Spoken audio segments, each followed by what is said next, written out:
that's okay. I got a Mazak M5. It's a 2000 model. We got the spindle running, and we're going to maybe run the rapid travels right and left. So look at that delay.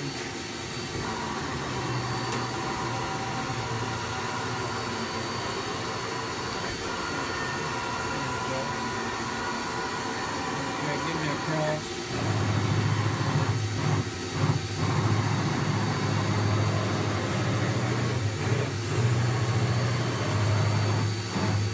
Maybe index a trip.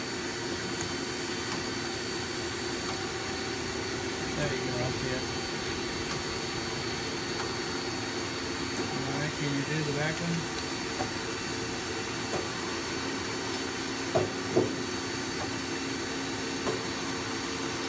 That'll work.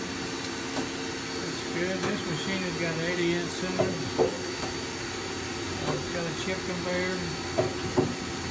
7.14 with two, 19-inch chucks? About 20, yeah. 20-inch, two manual bridge-jaw chucks. And it's got the Fusion 640 control. And that's it. The headstock sounds good, and the machine is running and being used in the shop.